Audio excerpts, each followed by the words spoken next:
Bookmar. Jadi di video kali ini ada yang beda nih karena aku bersama dengan adik aku. Jadi nanti video aku itu ada dua segmen. Segmen yang pertama ada aku bersama adik aku, dan segmen yang lainnya itu aku akan menjelaskan sendiri mengenai kasus-kasus yang nanti bakal aku sharing ke kalian. Jadi kita kenalan dulu ya sama adik aku. Ayo kenalin diri lo. Oke guys, kenalin nama gue Romi Junior. Gue ini adiknya dia. Sekarang gue masih kelas 12 SMA.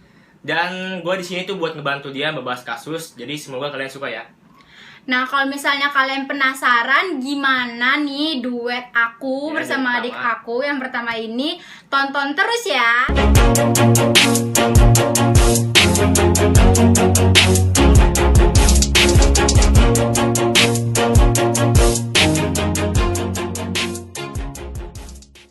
Jadi di video kali ini aku akan membahas mengenai seorang pembunuh berantai yang sangat terkenal di negara Gajah Putih, yaitu Thailand. Jadi namanya dia ini adalah Apicai Ongwisit. Dia ini berumur 40 tahun. Nah, dia ini juga merupakan anak dari orang kaya. Dia juga merupakan pewaris dari perusahaan milik keluarganya yang sangat terkenal di Thailand. Dia baru-baru aja terkenal nih dan juga menjadi sorotan dari media asing karena dia membunuh 3 orang wanita, dan ini tuh kasusnya belum terkenal loh di Indonesia, padahal cara membunuhnya ini sadis banget. Oke, yang pertama-tama itu kita bakal bahas dulu nih latar belakang keluarganya Apicai.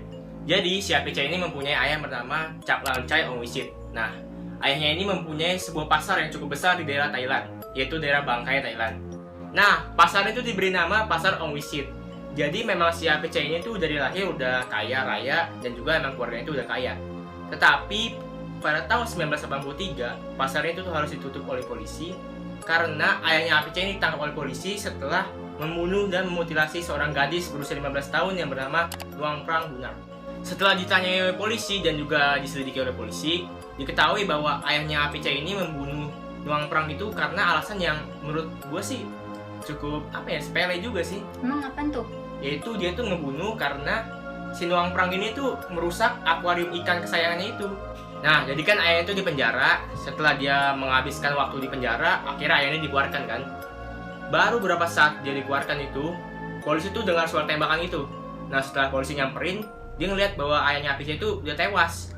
Dan juga polisi melihat ada pria kabur gitu. Tetapi menurut warga sekitar, mereka berpendapat tuh bahwa ibunya Apicai lah yang menyuruh seorang pembunuh bayaran tadi untuk membunuh ayahnya Apicai. Kenapa sih ibunya Apicai ini bisa tega gitu buat membunuh suaminya sendiri?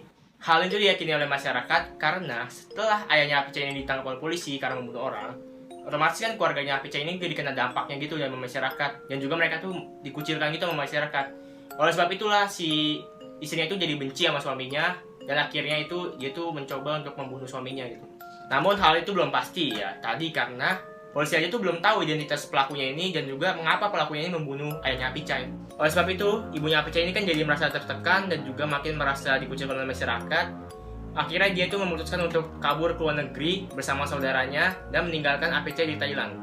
Jadi emang udah kelihatan ya kalau misalnya si Apicai ini emang broken home dari dia kecil, karena ya gitu ayahnya meninggal, nggak tahu nih siapa yang ngebunuh, dan juga ibunya pergi ninggalin dia sendirian di rumahnya dia yang besar di Thailand. Jadi nih awal terungkapnya kejahatan si Apicai itu karena pacarnya yang bernama Warinton yang berusia 22 tahun. Wah, gila juga nih ya si Apicai pacaran sama cewek 22 tahun. Tapi ya nggak masalah ya, namanya juga cinta. Cinta kan nggak memandang apapun termasuk umur. Oke, lanjut. Jadi ceweknya ini ngelaporin ke polisi karena dia tuh kayak dilecehin gitu sama pacarnya. Tapi aku belum tahu juga ya dilecehinnya tuh dari kata-kata atau dari sentuhan. Lalu setelah para polisi mendapat laporan dari Warinton, akhirnya polisi nelpon balik nih ke Warinton yang kayak pengen diusut lebih dalam lagi. Tapi para polisi kebingungan karena Warinton gak ngangkat teleponnya lagi. Akhirnya mereka kayak melacak lagi, mereka hubungin keluarganya Warinton. pas udah ketemu sama keluarganya Warinton, keluarganya malah mengadu atau memberitahu kalau misalnya Warinton itu udah hilang dari sebelum-sebelumnya. Jadi sebelumnya aku jelasin dulu ya mengenai identitas dari pacarnya si Apicha ini. Jadi si Warinton ini adalah seorang model di Thailand dan dia memiliki kerja sampingan nih sebagai pelayan di bar. Nah, si Apicha sendiri ini suka banget datang ke bar-bar gitu, ke klub-klub, gimana sih namanya juga orang kaya ya. Jadi nongkrongnya ya di tempat-tempat begitu. Nah, terus mereka ketemu dan nih berdua. Pas mereka ketemu berdua, mungkin jadi kayak tukeran nomor telepon, jadi sering ketemu, terus akhirnya jadi pacaran dan mereka juga sering ketemu sambil memakai narkoba. Lalu para polisi berusaha mencari keberadaan Warinton nih. Nah, di sisi lain ada seorang pria yang bernama Ngabua yang berusia 41 tahun yang tertangkap sama polisi karena dia tuh berusaha menyelundupkan narkoba.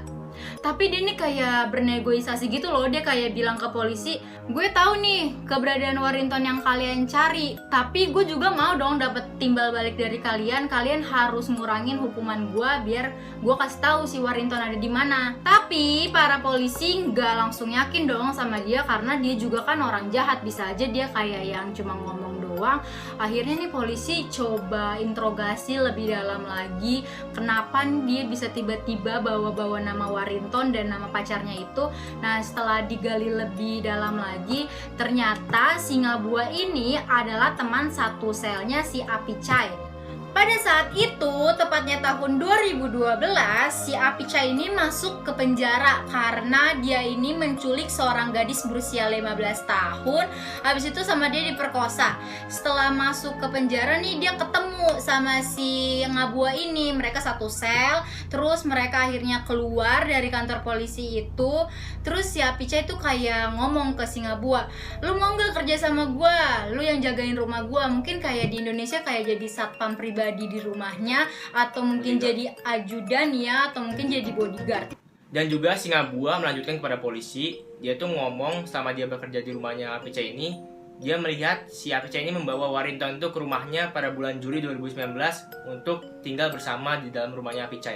Selama mereka berdua tinggal bersama, si Ngabua ini ngomong pada polisi bahwa mereka tuh sering bertengkar, dan juga si Apicha ini sering merasa emosi dan juga sering memukuli si Warinton. Berarti si Apicha orangnya emosian banget ya? Iya benar, Apicha ini emang orangnya emosian banget. Jadi walaupun si Warinton ini melakukan kesalahan yang kecil aja, si Apicha ini langsung naik darah dan juga langsung memukulin Warinton gitu. Wah, betah juga ya ceweknya. Bahkan pada saat hari di mana Warinton meninggal, si Warinton itu hanya melakukan kesalahan kecil, yaitu dia hanya tidak menghabiskan makanannya saja. Dengan beringatnya itu si Warinton itu ditarik sama Apicha ke lantai dan juga dia dijambak, dipaksa masuk dalam sebuah peti besi yang kecil. Nah, setelah masuk dalam peti besi itu, Warinton tuh mencoba untuk minta maaf dan juga dia mencoba untuk minta tolong kepada warga sekitar dengan teriak-teriak. Tetapi dengan sengajanya si Apicha ini tuh malah ngegedein suara radio gitu, radio musik gitu, supaya teriakan Warinton tuh nggak didengar sama orang lain gitu. Setelah seharian di dalam peti besi kecil itu, keesokan harinya tuh si Warinton ditemukan tewas oleh Apicha. Akhirnya Apicha panik kan, dikeluarin lah tuh mayatnya Warinton, dimasukin ke dalam kantong plastik, dan juga dia tuh ngebuang mayatnya itu ke pekarangan rumahnya. Aku tambahin ya guys, jadi kantong plastiknya itu kantong plastik yang besar yang biasa kalau ada konser, bazar, ada acara-acara besar tuh yang biasa untuk mengutin sampahnya, nah yang itu. Lalu pada tanggal 9 Januari 2020 akhirnya para polisi berhasil menggerebek rumahnya Apicha. Nah, mereka tuh pengen ngebuktiin omongannya si Ngabua ini benar atau enggak untuk mencari tubuhnya Warinton di dalam rumahnya Apicha. Lalu mereka mencari ke seluruh bagian rumahnya Apicha dan akhirnya tubuh dari Warinton ditemukan di taman belakang rumahnya Apicha. Nah, kenapa mereka bisa yakin kalau misalnya itu tubuhnya Warinton? Karena setelah mereka menanyakan ke pihak keluarga ini mengatakan iya itu benar tubuhnya si Warinton karena dia itu memiliki ciri khas di belakang punggungnya yaitu tato ikan. Setelah para polisi berhasil menemukan tubuh dari Warinton, mereka berpikir gak mungkin nih kayaknya si Warinton ini adalah korban pertama dari Apicha. Alasannya para polisi berpikir itu karena cara membunuhnya si Apichai ini tuh kayak yang sadis gitu. Udah gitu seperti yang dilihat kalau si Apichai ini memiliki catatan kriminal, yaitu masuk penjara pada tahun 2012. Jadi akhirnya mereka mencoba menelusuri lebih dalam lagi ke pekarangan rumahnya si Apichai. Lalu mereka menemukan sebuah danau gitu, kayak danau kolam gitulah, kolam buatan gitu di belakang rumahnya Apichai. Lalu setelah itu tuh polisi curiga, mungkin aja ada sesuatu di dalam kolam itu. Akhirnya polisi itu menyuruh tim penyelam mereka untuk menyelam dan menyusuri kolam itu. Benar saja, pada tanggal 16 Januari, para polisi dan tim penyelam itu menemukan 28 tulang rusuk dan juga banyak rambut manusia di dalam kolam itu. Setelah diidentifikasi tentang tulang rusuk itu dan juga rambutnya, polisi itu meyakini bahwa tulang rusuk dan rambut ini tuh milik seorang wanita berusia antara 17 sampai 18 tahun. Lalu keesok harinya pada tanggal 17 Januari 2020, polisi dan tim penyelamnya itu menemukan hampir 300 potongan tulang-tulang kecil manusia di dalam kolamnya itu lagi. Lalu setelah diidentifikasi lagi sama polisi itu meyakini bahwa korban-korban itu udah meninggal 1-2 tahun yang lalu gitu. Setelah itu, pada tanggal 23 Januari 2020, polisi kembali menemukan lebih dari 30 potongan tulang manusia lagi dalam kolam milik Apichai. Setelah itu, polisi kembali mencari lagi di karangan rumah Apichai dan juga di kolamnya lagi. Tetapi tidak ditemukan apa-apa lagi. Dan berdasarkan tadi ditemukan tulang-tulang itu, akhirnya polisi mengambil kesimpulan bahwa setidaknya ada 3 wanita yang telah dibunuh oleh Apichai. Ketiga wanita ini terdiri dari, pertama itu Warinton, tadi pacar Apichai. Kedua tadi wanita yang diperkirakan berumur 17-18 tahun. Dan juga yang terakhir itu diperkirakan polisi bahwa wanita ini udah berumur dewasa gitu. Kepala polisi berkata bahwa tulang-tulang itu akan dibawa ke rumah sakit dan diperiksa oleh para ahli forensik yang ada di rumah sakit Siriraj. Tetapi akhirnya tim investigasi menemukan identitas dari wanita yang hilang, yang diperkirakan hilang maksudnya, yang pernah bertemu dengan Apichai, yang termasuk itu tadi pacarnya yang bernama Warinton, dan juga salah satunya adalah pelacurnya, kan dia suka nih ke bar-bar gitu ya, dan juga satunya lagi adalah temannya. Walaupun polisi dan tim investigasi itu udah menemukan banyak bukti dan juga ada saksi singa buat tadi, si Apichai itu masih belum ngaku gitu. Dia tuh malah ngomong kalau Warinton itu meninggal karena overdosis narkoba. Namun setelah polisi itu mencecar dia tuh, memberikan tekanan kepada dia, terus memaksa dia untuk mengaku, akhirnya si Apichai itu mengaku dan akhirnya dia itu dipenjara oleh polisi. Nah, itu dia cerita dari Ted Bundy-nya Thailand. Kalau menurut aku sih, dia ini kayak menyia-nyiakan hidupnya sih, karena gimana ya, dia padahal udah hidup berkecukupan, semuanya bisa dia gapai, dia beli, tapi dia malah ngebunuh orang gitu. Kalau menurut lo gimana, Dek? Nah, kalau menurut gue sih, gue ngeliatnya dari dua sisi. Di satu sisi tuh emang dia tuh salah udah ngebunuh orang, tapi di satu sisi itu gue tuh merasa kasihan sama dia karena emang dari lahir tuh dia udah broken home gitu. Jadi gue berpikir bahwa hal itu yang menyebabkan dia tuh benci gitu kepada masyarakat dan juga mengakibatkan dia berani membunuh orang gitu loh. Nah, gimana menurut kalian? Kalian setuju nggak kalau misalnya dia adalah Ted Bundy-nya di Thailand? Tulis ya di kolom komentar. Oh ya, maaf kalau misalnya kita berdua salah ngomong atau salah memberikan informasi. Nah, jika kalian suka sama videonya, kalian bisa like videonya, komen videonya, subscribe videonya, dan share ke semua sosial media kalian dan ke teman-teman kalian. See you!